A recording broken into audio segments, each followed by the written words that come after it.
Je suis étudiant à l'Université de Bagdad, à la faculté de langue, en 4e année. Voilà, parfait. Merci. À côté. Bonjour, je m'appelle Haïdar, je suis étudiant à l'Université de Bagdad, en 4e année. Parfait.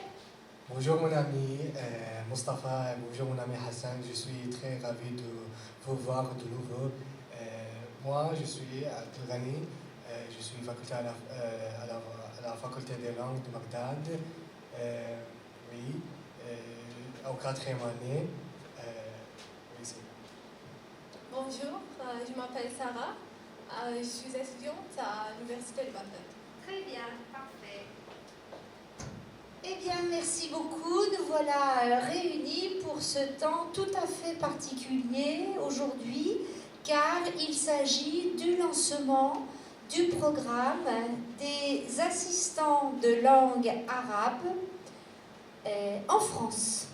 Donc c'est un programme qui est porté par l'ambassade de France et qui est en lien, en partenariat avec France Éducation Internationale. Et donc la commission de sélection est mixte, ambassade de France et France Éducation Internationale qui gère, qui organise tout ce programme. Donc ce que je vous propose dans un premier temps, c'est je vais vous présenter le programme et ensuite on donnera la parole à Hussein qui va venir témoigner de son expérience en France. Merci beaucoup Hussein de te joindre à nous ici à Bagdad. Et je m'aperçois que je n'ai pas donné la parole à l'étudiant de Mossoul. Est-ce que tu veux bien te présenter s'il te plaît ? Oui, madame. Bonjour tout le monde. Moi, c'est Mustapha,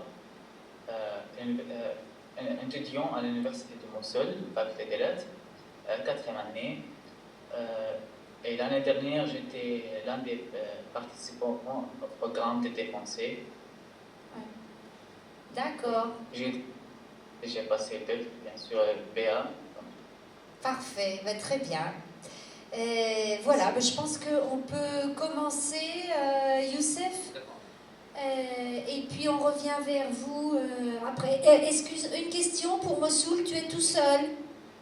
Est-ce qu'il y a d'autres étudiants? Non, tu es tout seul. Très bien, parfait. Alors, oui, je veux bien, Youssef. Voilà. Donc sur cette diapositive, vous avez la présentation du programme et vous avez toutes les informations nécessaires. Je ne vais pas détailler, simplement le niveau B1, merci beaucoup, merci. Le niveau B1, c'est parce que vous avez quand même un échange en France dès votre arrivée. Donc il faut que vous sachiez vous exprimer en langue française.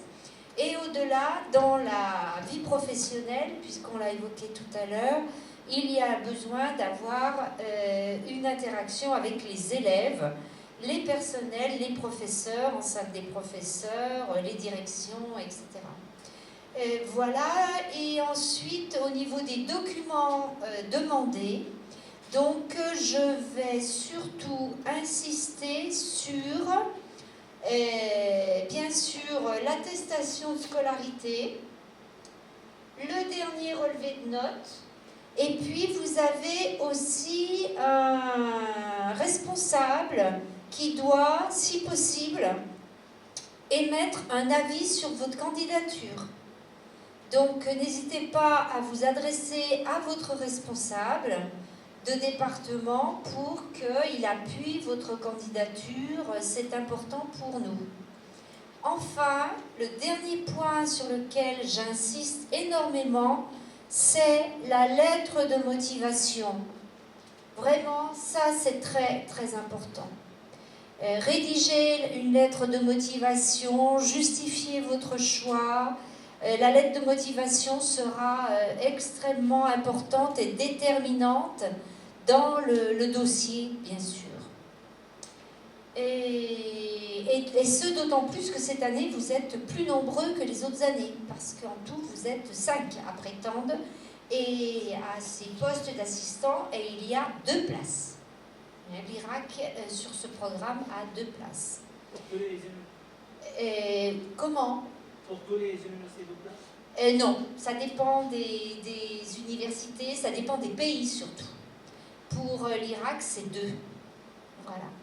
Et enfin, bien sûr, vous allez dès maintenant vous connecter sur la plateforme ADEL. D'accord? Votre dossier, il doit être rempli intégralement avant le 23 février. Parce qu'après, ça va aller très vite. Et vous allez voir pourquoi ça va aller très vite. Comment? Ah oui, exactement, pardon. Est-ce que ça va à distance? Est-ce que c'est clair pour Mossoul?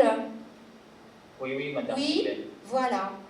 Donc ici, vous avez les grandes dates, d'accord? Donc, vous voyez 23 février. Alors, moi, j'ai mis 23 février. Voilà, parce que s'il y a un petit peu de retard, voilà. Et après, les entretiens auront lieu le 27 février.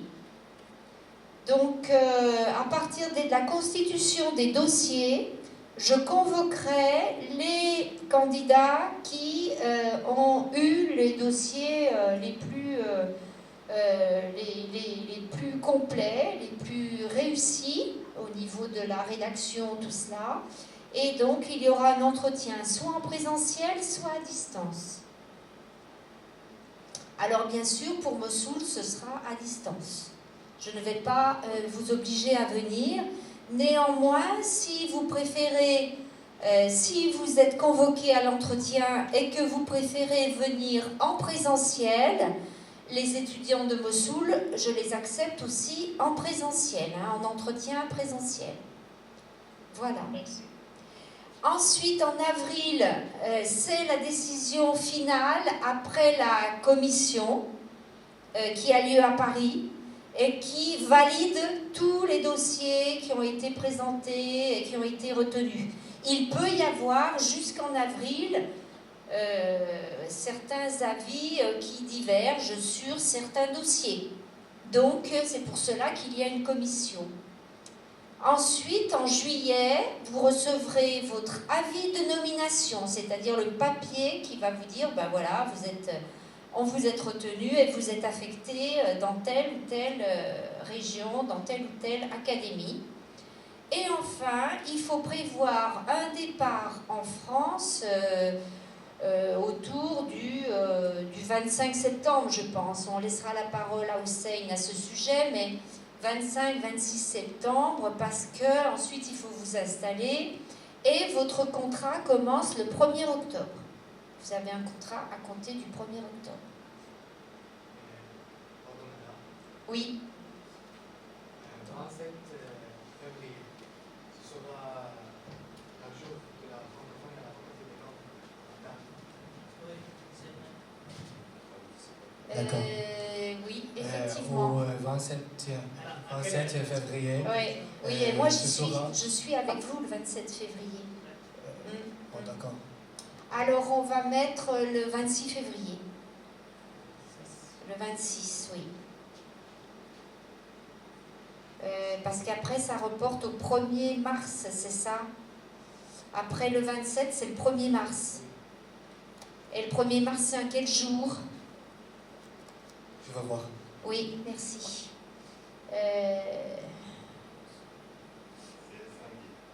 Un samedi, Oui, voilà, 2 mars. Alors ce serait plutôt... Alors ce qu'on peut faire, on va peut-être mettre cela le 2 mars. 2 mars? Les entretiens auront lieu le dimanche 2 mars. Ça va pour vous? Oui, ça va. Oui, et pour Mossoul aussi, je pense que ça doit aller. Le 2 mars, les entretiens. Je le retiens. Merci beaucoup. Merci, merci, merci. Et voilà pour ce qui est des grandes dates. Donc, le 2 mars auront lieu les entretiens. La plateforme ADEL, vous avez ici la connexion. Vous pouvez prendre la connexion avec le QR code pour ce programme des assistants de langue.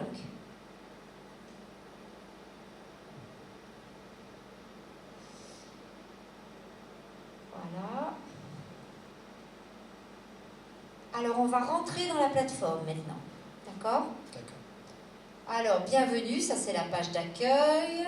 Vous avez le programme des assistants, les établissements et bien sûr, on continue.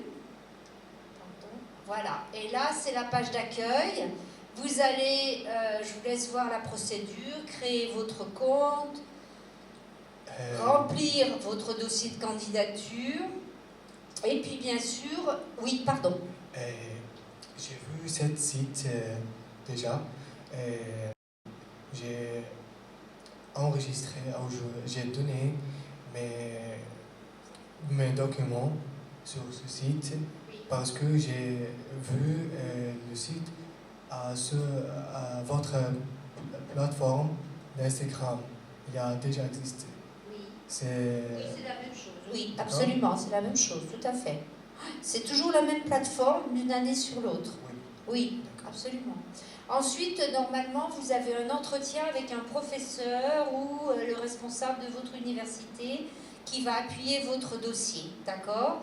Et là, vous voyez bien qu'en phase finale, c'est France Éducation Internationale qui va décider à la fin, toute fin du candidat, d'accord? Voilà. Ensuite, on continue. Voilà, je vous laisse découvrir la plateforme avec la création du compte.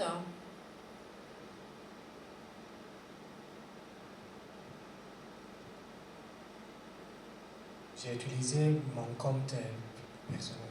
Oui, d'accord, très bien. Voilà, ensuite vous allez recevoir un dossier de confirmation. Voilà, bon, j'ai mis la villa japonaise, voilà. Et puis ensuite, créez votre mot de passe, je ne sais pas pourquoi j'ai ça. Voilà, ah oui, ça c'est pour moi.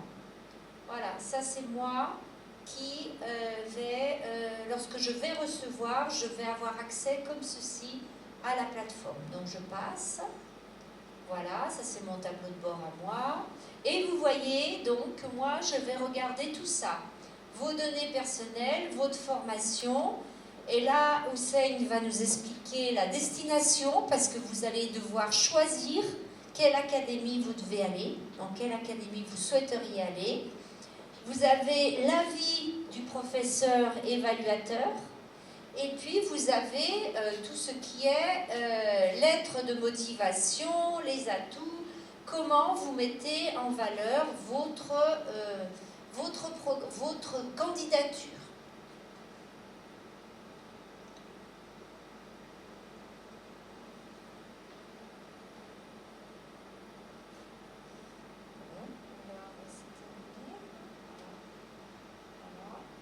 Voilà. Donc là, on va rentrer dans les précisions concernant le dossier. Je vous laisse découvrir, mais ce sur quoi je veux insister, c'est n'hésitez pas à relire ce que vous déposez, de façon à ce qu'il n'y ait pas d'erreur. Vous allez justifier votre candidature du début jusqu'à la fin. D'accord ? D'accord, madame. Et bien sûr, faites attention, dans votre situation actuelle, vous allez préciser que vous êtes étudiant. Vous ne mettez pas chercheur d'emploi ou quoi que ce soit. Voilà. Et j'insiste sur le contact d'urgence. Il faut que ce soit quelqu'un qui soit joignable lorsque vous êtes en France, si jamais on a besoin d'informer votre famille ou quoi que ce soit. D'accord ? Ou parfois, il m'est arrivé de devoir joindre l'assistant au moment du départ. Et je n'arrivais pas à le joindre, donc j'appelle son papa, j'appelle sa maman. Voilà, parce que parfois les vols changent, parfois... Voilà. Voilà. Ensuite, le statut administratif, c'est ce que je vous disais. Donc là, vous allez choisir votre université, votre département, et vous voyez votre statut étudiant. Et là, vous allez télécharger tous les documents. Ça se passe bien, normalement, il n'y a pas de souci.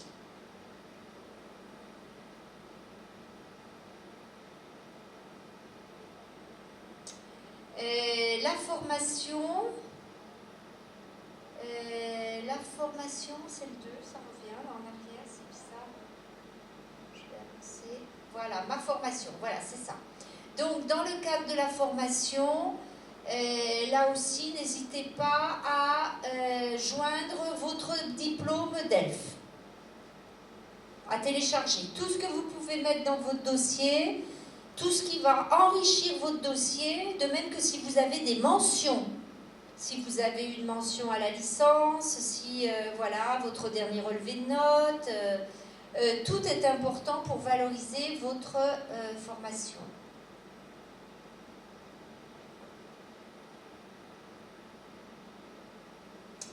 Alors, la destination, je vous laisse voir. Hussein vous dira, vous avez vu avant, à un moment, si je reviens en arrière, pardon. Oui, madame, je vois. Alors, je reviens en arrière, pardon, je voulais, à un moment, c'est là, pardon, là, voilà. Ici, vous avez ma destination, et là, vous avez choisir ma destination. Et c'est là que vous allez choisir les académies, d'accord? Ce sont ces académies que nous allons retrouver, pas que je me trompe, mais ici, bien sûr. D'accord? Dans votre choix, vous allez, voilà. Votre premier choix, on verra avec Hussein combien vous avez de choix. Je crois que vous avez 3 choix, c'est ça, Hussein? Exactement. Madame. Voilà, 3 académies. Vous devez choisir 3 académies. Merci, Hussein. Après, vous avez la durée du contrat. Ben, vous mettez complet. Hein, c'est un contrat qui se termine, qui commence le 1er octobre jusqu'au 31 avril. L'an dernier, nous avons eu un assistant qui est resté jusqu'à fin juin parce que l'établissement lui a demandé de rester plus. Parce que le 31 avril, l'année n'est pas terminée. Donc ensuite, il a accepté. Alors vous avez besoin pour cela d'avoir notre avis, d'avoir l'avis du poste. Donc vous prenez contact avec nous et on vous dit oui, on est d'accord, non, on n'est pas d'accord. Pourquoi? Parce que derrière, il y a une question de visa. Il faut que ensuite vous demandiez une prolongation de visa. Voilà. D'accord? Donc c'est important. Et voilà, vous pouvez choisir l'environnement. Alors je reviens sur le niveau d'enseignement. Là, vous allez choisir soit, vous pouvez choisir primaire ou secondaire, tout dépend ce que vous préférez. Il faut vraiment, c'est important, d'accord? Parce qu'il faut savoir que majoritairement, quand même, vous avez plus de chances en cochant secondaire. D'accord? Primaire, il n'y a pas beaucoup d'écoles où il y a la langue arabe en primaire. Voilà. Vous pouvez aussi cocher les deux. Je pense que c'est possible, mais je n'en suis pas sûre. Parce que là, c'est au singulier. Donc moi, je vous conseille plutôt de mettre le secondaire. D'accord? Parce que vous avez plus de chance. Si vous mettez primaire, là, il y a beaucoup moins de chance. Et voilà.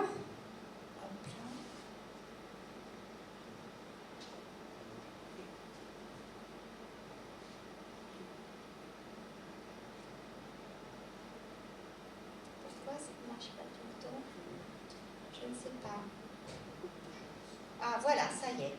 Ensuite, ici, ben, c'est votre assistant, votre professeur qui va vous évaluer. Voilà, il n'y a pas de souci là-dessus, ça marche.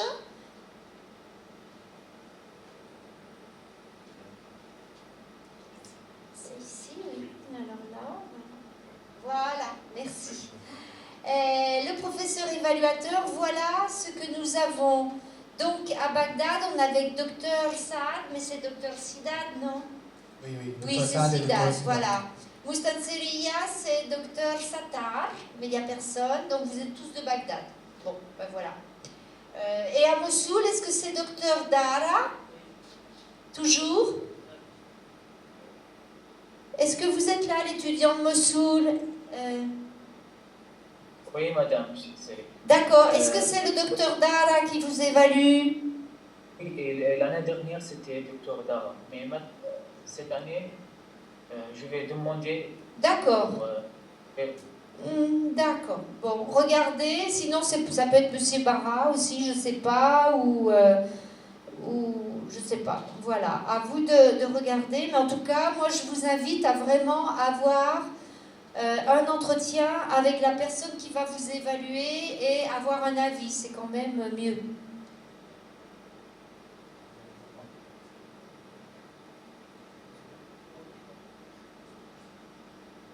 Oui. Bon.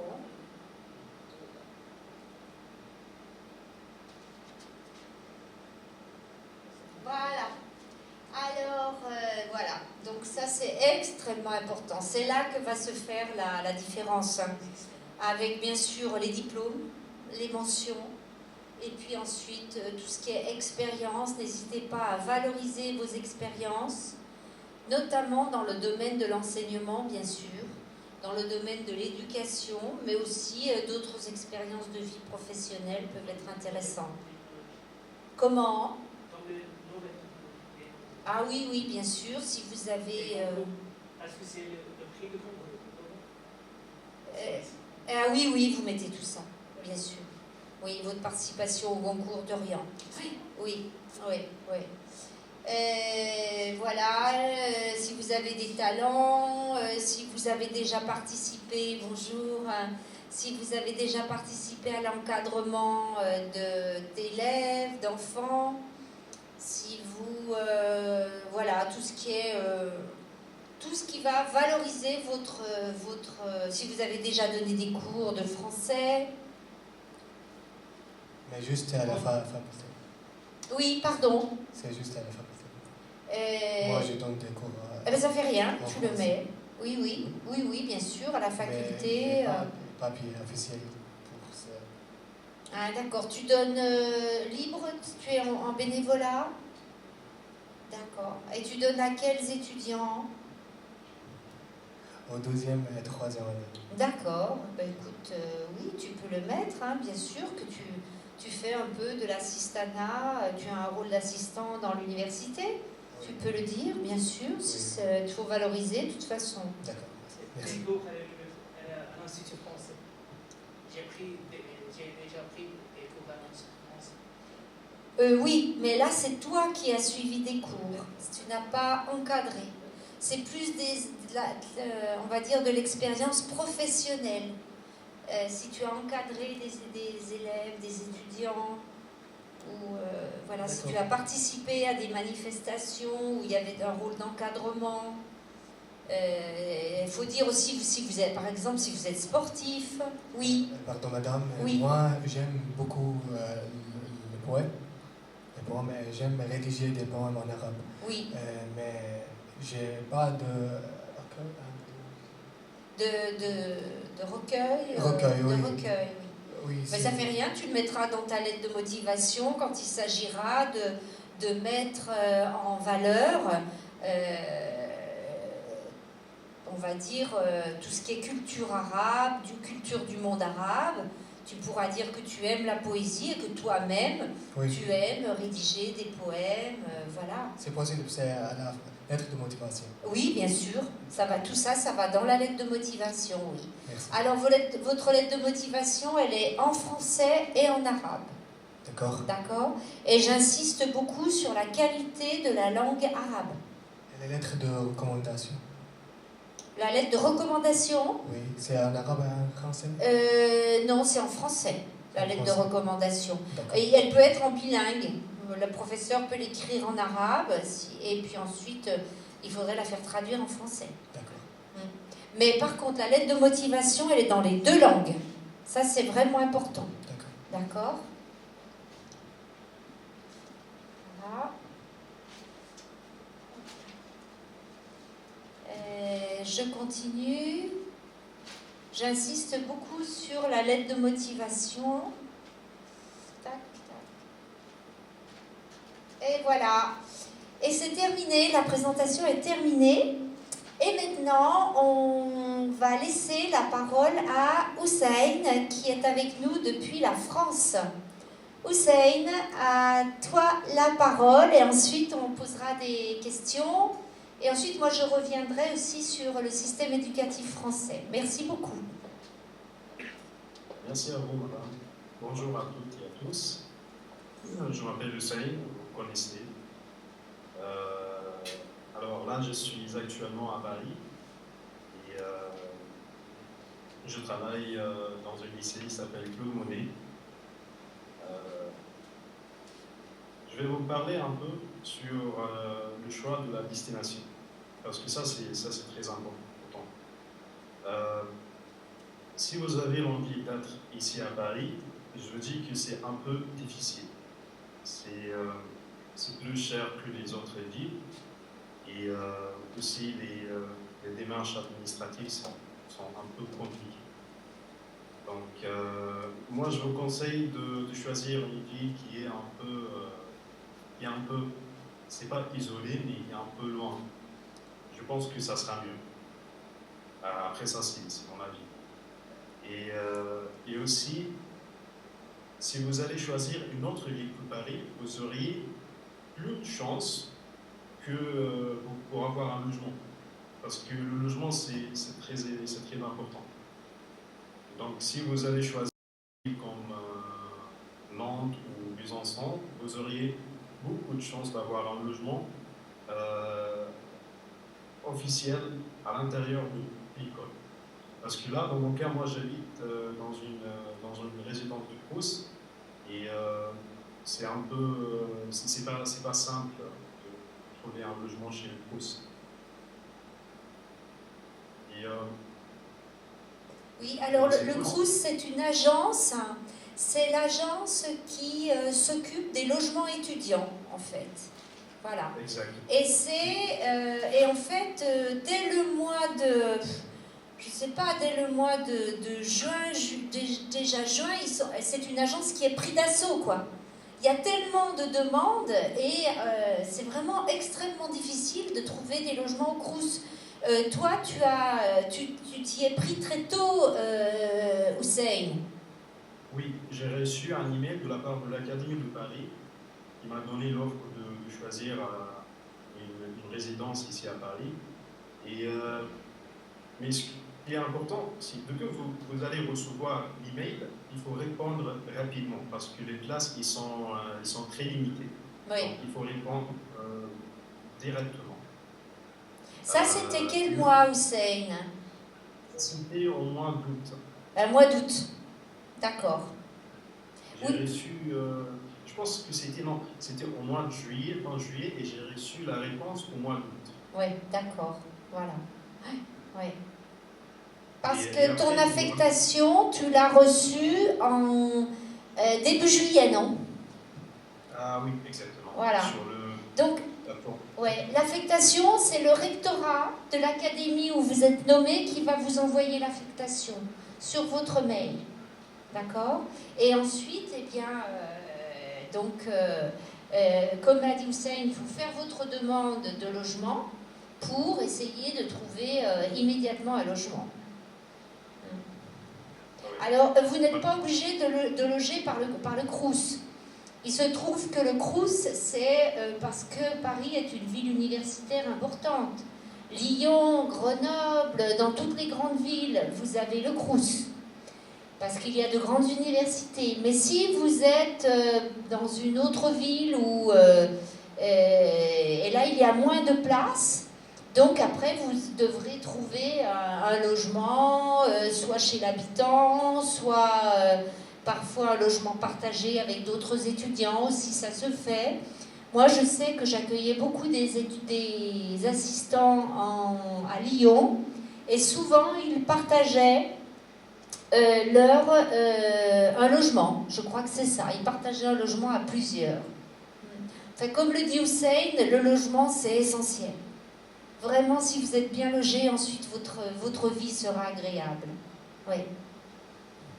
Il y a des établissements qui offrent des logements. Et ça, c'est incroyable, ça. J'ai beaucoup d'amis qui habitent à l'intérieur d'une école, donc ils payent moins cher que moi. Il n'a pas besoin de faire un million, il n'a pas besoin d'avoir un garant parce qu'il habite déjà à l'intérieur de l'école. Oui. C'est plus pratique de vivre dans Oui, alors effectivement, en France, les établissements ont ce que l'on appelle des logements de fonction. Ils ont aussi, les établissements, parfois des internats. Et selon le taux d'occupation, ils peuvent vous proposer d'être logé dans ces types d'établissements. Absolument. Oui, par exemple, ma collègue Marianne, qui est venue de Mossoul, il habite dans une ville qui n'est pas très loin de Paris, qui s'appelle Mantes-la-Jolie, et il habite à l'intérieur de l'école. Depuis il est arrivé ici, il a reçu son logement. Donc, oui. À la fin, ça c'est une question de chance. Si vous avez de la chance d'avoir un logement à l'intérieur de l'école ou pas, oui. c'est la chance. Oui, c'est ça, tout à fait. Donc l'académie est très importante. Ensuite, est-ce que vous voulez bien nous dire quelle est votre indemnité mensuelle? Vous recevez combien d'argent? C'est 813 euros. 813 euros par mois. Et vous avez combien d'heures de travail par semaine en face à face élève? Ouais, c'est 12 heures de travail par semaine.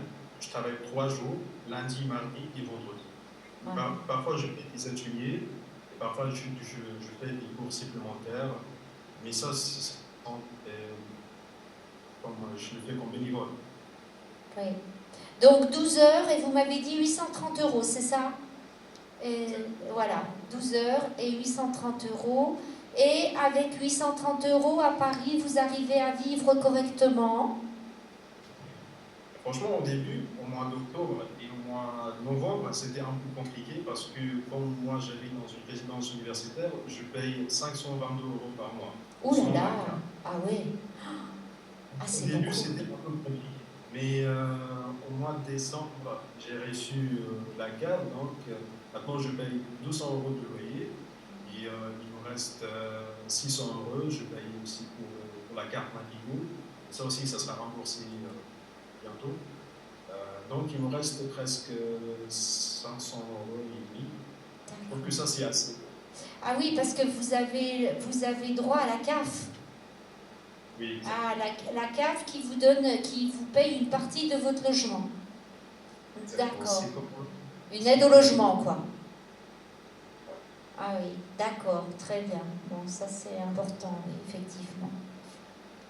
D'accord. Si vous logez dans un logement qui est donné par votre établissement, vous payez déjà 200 euros. Ça sera pas, c'est pas la peine de faire la demande de la carte. Oui, c'est ça. C'est lorsque, là, vous étiez à 520 euros par mois, c'est beaucoup, effectivement, oui. Oui. D'accord, très bien.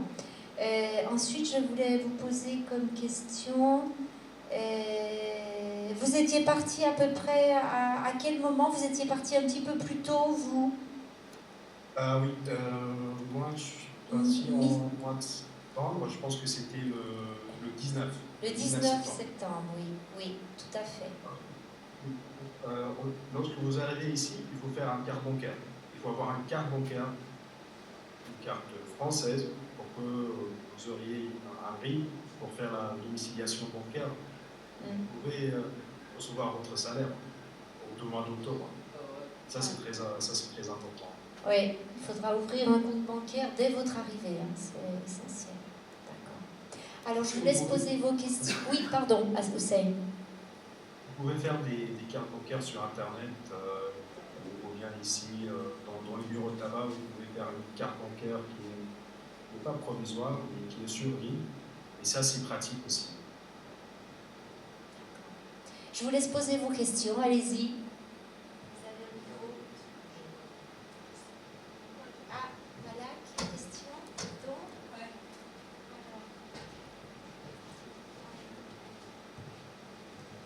Bonjour Hussein. Bonjour. J'espère que vous allez bien. Et toi? Bien, merci. Alors Hussein, parce que vous êtes maintenant en France, alors j'aimerais bien vous poser une question. Alors, qu'est-ce que cette expérience vous a appris? Qu'est-ce que ça a donné? Franchement, j'ai appris beaucoup de choses. Comme c'est la première fois pour moi de travailler, surtout dans le secteur éducatif et en France. Donc c'est vraiment une expérience unique. Même avec les démarches administratives que j'ai appris beaucoup de choses. Comment je peux gérer ma vie, comment je peux organiser mes papiers. Et concernant mon travail à l'école, vraiment j'ai appris beaucoup de choses. Comme par exemple, j'ai amélioré mon niveau en français tout d'abord. J'ai appris la discipline aussi. Ça c'est très important pour moi. Alors, bon courage, Hussein. Voilà, donc comme Hussein dit qu'il a appris beaucoup de choses, eh bien je vais prendre un petit peu la main et je vais vous parler du système éducatif français. Donc le système éducatif français, il est semblable au système éducatif irakien dans les niveaux, les grades. D'accord ? C'est-à-dire que vous avez la maternelle, alors là on n'a pas tout le temps de maternelle je crois, vous avez la maternelle, ensuite on a le primaire comme ici, mais le primaire va jusqu'au CM2, c'est-à-dire que ce qui correspond à votre sixième, la première année de secondaire, eh bien, non, la deuxième année de secondaire, la première année de secondaire, vous, elle est au primaire, la sixième. Nous, en France, c'est donc tout l'enseignement primaire jusqu'au CM2, et ensuite on va sixième, cinquième, quatrième, troisième. Là, donc, la sixième, l'élève a 11 ans, et ensuite, en troisième, l'élève a 15 ans. Et il présente son premier diplôme, le diplôme national du brevet. Ensuite, il passe sur le deuxième cycle du secondaire, seconde, première, terminale, et là, à la fin de la terminale, comme vous, au même âge que vous, il va présenter le baccalauréat. D'accord ? Donc c'est semblable. Par contre, c'est pas du tout semblable. Je suis heureuse que Hussein ait appris la discipline parce que vraiment c'est extrêmement c'est totalement différent. La relation au professeur, voilà. Mais surtout, ce que je voulais vous dire, c'est que la loi de 1905 en France, et il y a une séparation entre l'Église et l'État. C'est-à-dire qu'il y a eu aussi différentes lois, et ce qui fait qu'à l'école, on n'a aucun signe d'appartenance religieuse. Ça, c'est ce qu'on appelle la laïcité. Alors, Hussein, vous avez dû entendre parler de la laïcité dans votre établissement. Oui, ça veut dire qu'il ne faut pas porter des choses qui montrent votre religion. Voilà, mais vous avez eu des journées laïcité ou pas? Non. Non, d'accord. Alors ça veut dire, et là je le précise bien, ça veut dire que pour les jeunes femmes, il faut accepter d'enlever le voile. Voilà. Vous ne pouvez pas rentrer dans l'établissement avec le voile. Donc il faut y être préparé. C'est sans doute une démarche importante à accepter. Mariam, oui, exactement, oui. Donc en fait, ce qu'il se passe, c'est que vous pouvez garder votre voile dans la rue, il n'y a pas de souci, mais par contre, avant d'arriver dans l'établissement, avant de rentrer dans l'établissement, vous devez enlever votre voile. Ça, c'est important. Voilà. Je précise, je préfère, parce que voilà, ça c'est la laïcité, donc aucun signe d'appartenance religieuse. Et voilà, de même pour les personnels, mais aussi pour les élèves, bien sûr. D'accord ? Ça c'est vraiment... les principes, c'est un principe de la laïcité. Voilà. Ensuite, qu'est-ce qu'il y a de différent?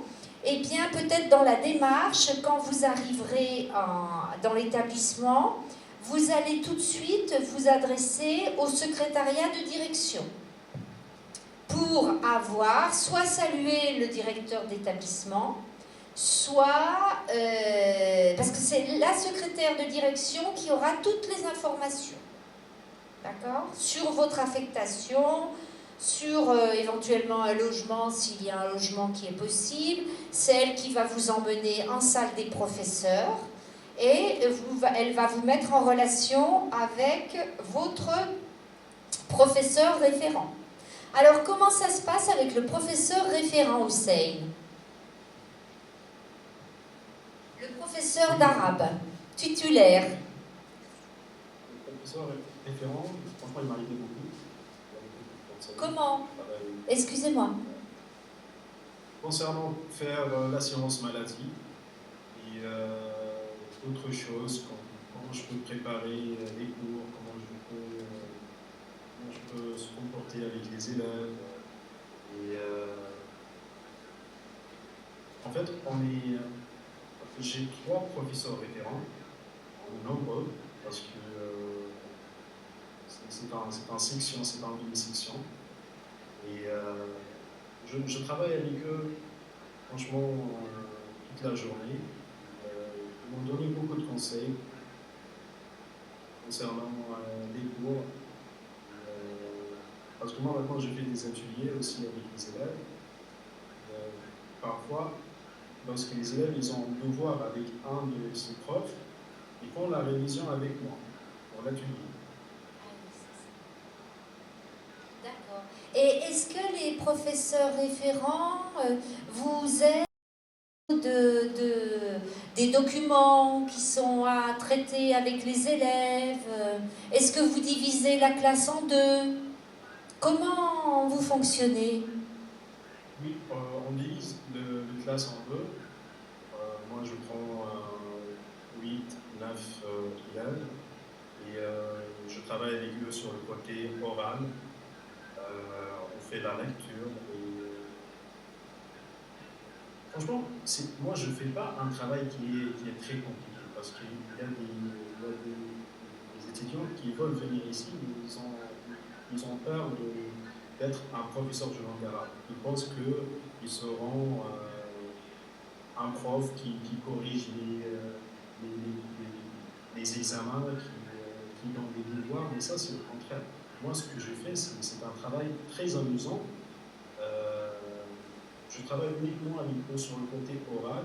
Et si les élèves ont des difficultés, par exemple avec l'impératif en grammaire, je travaille ça avec eux aussi. Mais franchement, c'est un travail très amusant. C'est pas la peine d'avoir peur d'être un assistant du langue arabe. Alors, dans ce que vous dites, je relève quand même une chose et sur laquelle peut-être je n'ai pas assez insisté, c'est que vous allez enseigner votre langue. D'accord? Alors, j'insiste sur le fait qu'il faut bien la connaître. D'accord? Il faut bien connaître votre langue. Ce n'est pas parce qu'on parle une langue qu'on la connaît.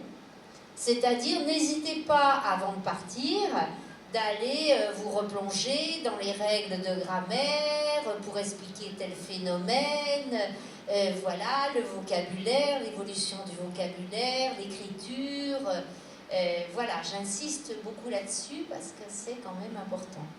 Très bien. Parce que les élèves, ils vont poser beaucoup de questions, des questions qui ne sont pas assez simples. Donc il faut avoir un bon niveau en arabe. Et c'est de l'arabe classique que vous faites ou l'arabe irakien? Enfin, l'arabe irakien est proche de l'arabe classique d'ailleurs. Moi, je fais que l'arabe classique. Que de l'arabe classique, d'accord? C'est bon, vous avez compris le message, hein, ce sera en arabe classique. Parfois, les élèves nous posent des questions sur comment on peut dire... Comment le dialecte irakien ressemble à langue arabe classique. Parmi les dialectes, moi, on me dit que le dialecte irakien est le plus proche de la langue classique par rapport au dialecte marocain, par rapport aux autres dialectes.